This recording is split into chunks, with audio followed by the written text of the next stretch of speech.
I'm bringing our guest for the next conversation. Nigerian media entrepreneur, talk show host, speaker, TV presenter, executive producer, and philanthropist. Agatha Amata is also the executive producer of the longest-running TV talk show in Nigeria, Inside Out, which has aired for over 20 years. Having come a long way in both broadcast and entertainment television production in Nigeria, the elegant screen diva recently turned 50 last month. As our celebrity guest today, we'll be looking at a very inspirational life and times, coupled with a success journey so far as a media entrepreneur, a mother, and of course a typical Nigerian African woman in a golden age. But before we get started, let us see this video.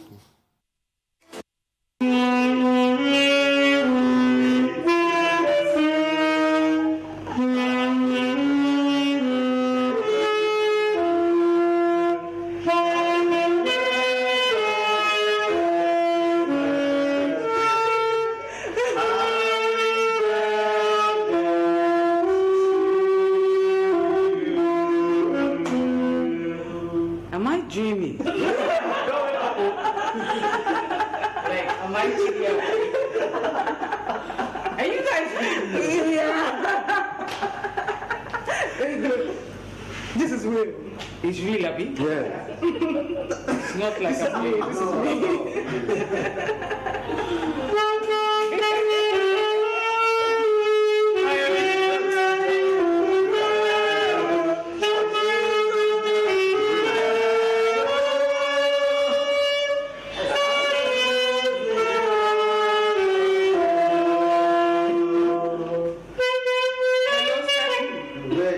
Maybe I'm dreaming. I'm not sure. Like, okay, let me just tell you what just happened now. Can you hear music? Like, did you hear like a saxophone? Okay. Zero came to wake me up. Said, "Happy birthday. Can I come downstairs with him because he wants to pray?" And I'm like, okay, because I was still like. And I got downstairs. And like, they're here from the office. With the saxophonist, I think.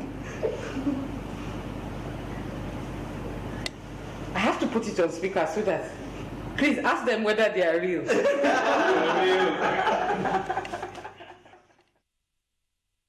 Celebration of life it is. I mean, nothing else truly celebrates a woman that started the talk show industry in this country when it was nothing, that fought for it, that looked for sponsors, that built a media empire around herself, a constant goal-getter, and she keeps, changing the paradigm every time. Shattered the glass ceiling. Shattered every glass ceiling. Your story is that story of inspiration. I mean, I've sat down with you many times.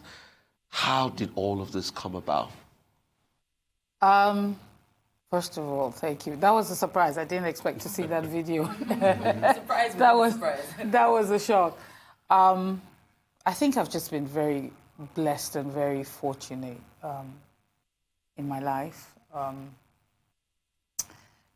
I've said this so many times because Inside Out, I can't even take the credit for Inside Out, honestly. I just knew that I liked to talk and I wanted to hear people that talk about issues that affect them. But Inside Out grew bigger than me. That's the word.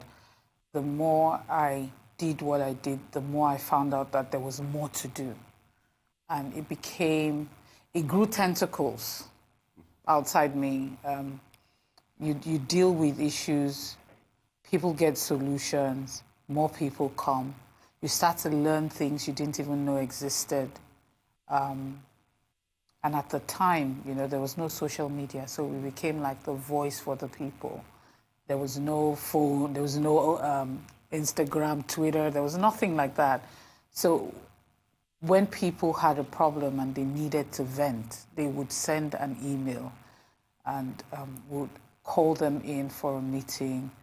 And by the time you're through with it, you know that you have a responsibility to bring this issue out so that we could like sort of start to proffer a solution to the problem. So it just took on its own life. And I found out that I was dealing a lot with issues that concerned women and young people. They seem to be at a disadvantage, still are, by the way. Not much has changed. I was watching some episodes I did maybe 20 years ago, and the issues are still relevant. Very sad, but true. So you bring out some of these issues, and then I started to work with other NGOs, the Nigerian police, just by virtue of what I did. It became inevitable, and then it got past just, you treat an issue, and you have to do a follow-up. You can't just leave them to go because they have trusted you with their problem. They've come to you, and they're expecting a solution. I keep talking about some of the topics that really have been close to my heart. When pensioners came to me, old people, unfortunately, we have to go on a quick break. I'll be Okay. right back to talk some more about your life. Okay. Any regrets and the way forward? What next for you? Join us again. The conversation continues.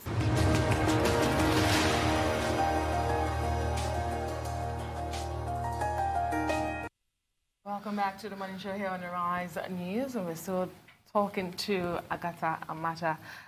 Before that break, we were talking about the topics that stood out for you. I mean, you have the longest running TV talk show in Nigeria, about over 20 years. What were those topics that stood out for you the most? There's been quite a few of them. I mean, most of them, again, usually when I have to deal with either the underprivileged or especially widows, when we talked about widowhood practices, the stories I heard, one of which gave rise to a movie titled The Widow, and taking on the plight of widows, which I still do till now. Some of the horrible things widows have had to go through. We've had to fight on their behalf, things like that. Then issues with domestic violence. One of the stories where a man set his wife on fire and left her for dead, and she was like a walking sore. And I read recently that something like that happened again, you know, and having to work with Project Alerts to get the woman surgery and all of that, and to send her abroad. And thankfully, on Inside Out, we were able to use our platform to raise money for that.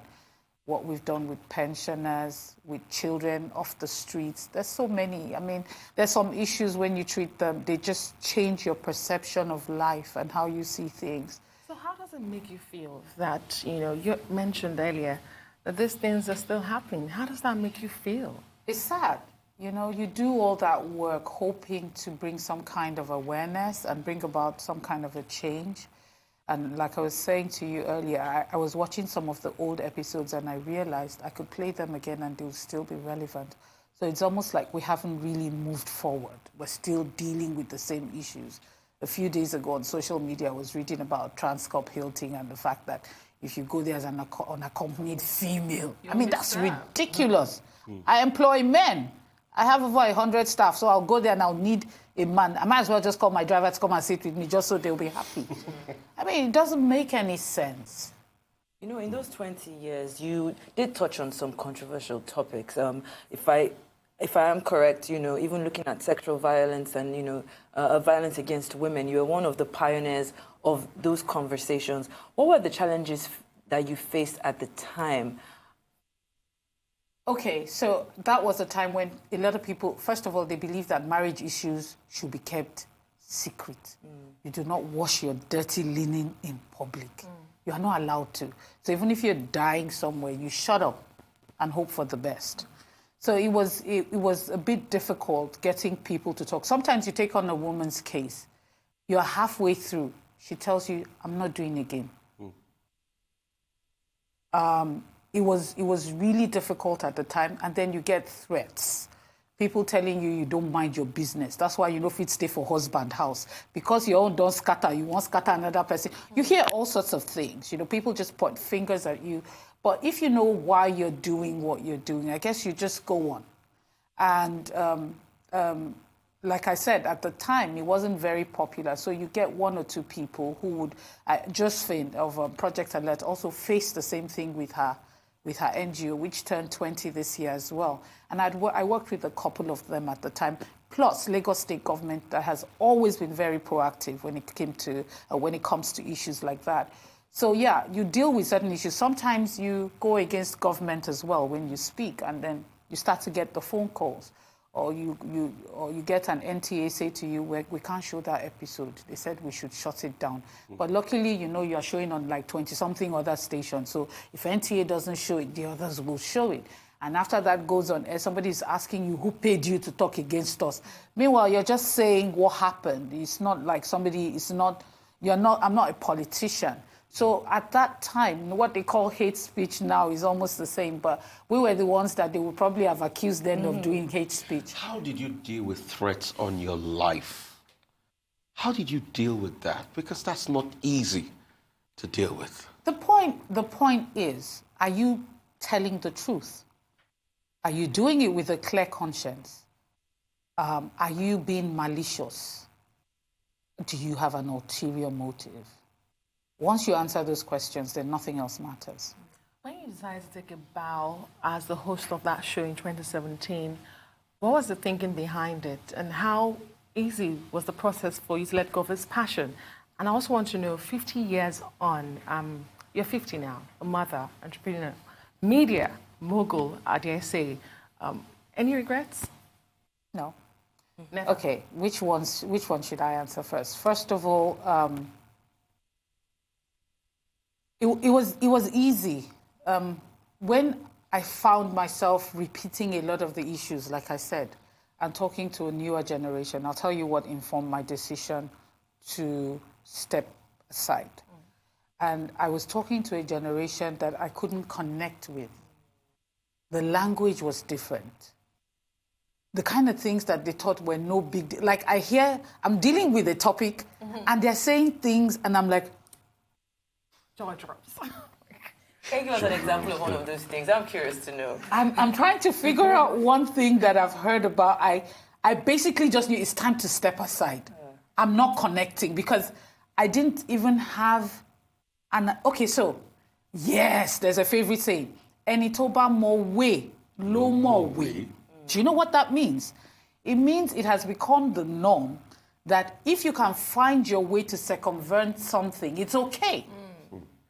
And, I'm dealing with young people. During that time, I could identify with most of what I was in the know. I was there.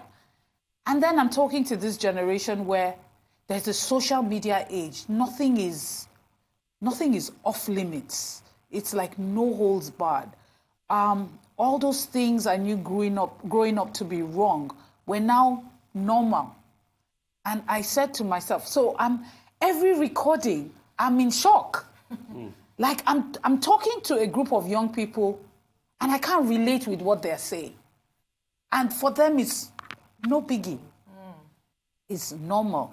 I just felt, even though I consider myself youthful, I knew that I wasn't connecting. When you want to talk to people to bring about some kind of you have to be able to connect with what they're saying. It has to make sense to you. You don't want to preach. You want to have a conversation. I found myself preaching rather than conversing because no matter what you think of somebody's opinion, it is their opinion. And they're entitled to it. And you cannot outrightly say to that person, your opinion is stupid. But I heard a lot of stupid opinions.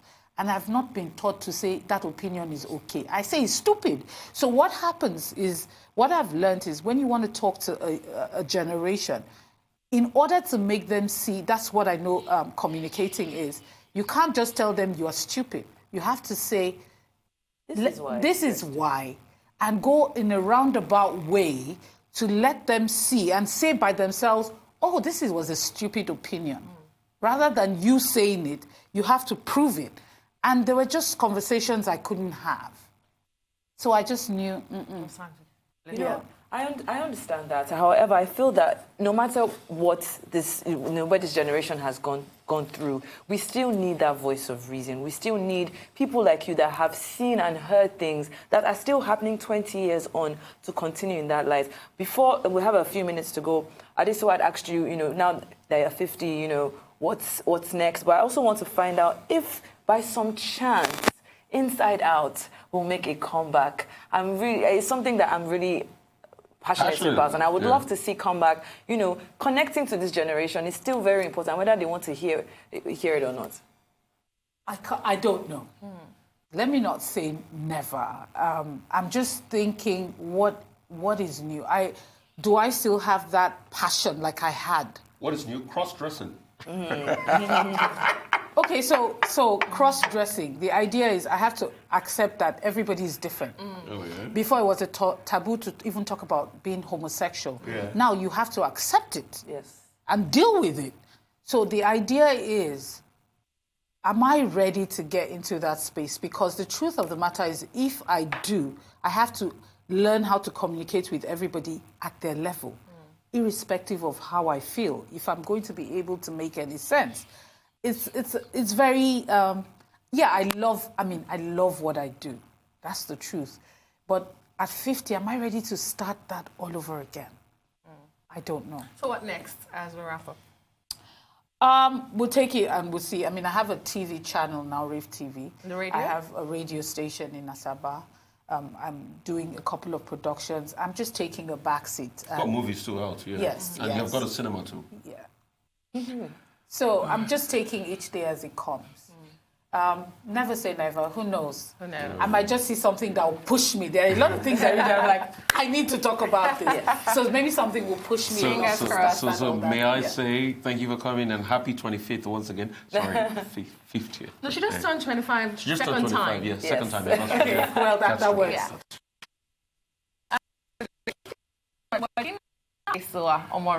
Rafa, you're saying me? And I'm Sheito Atigari.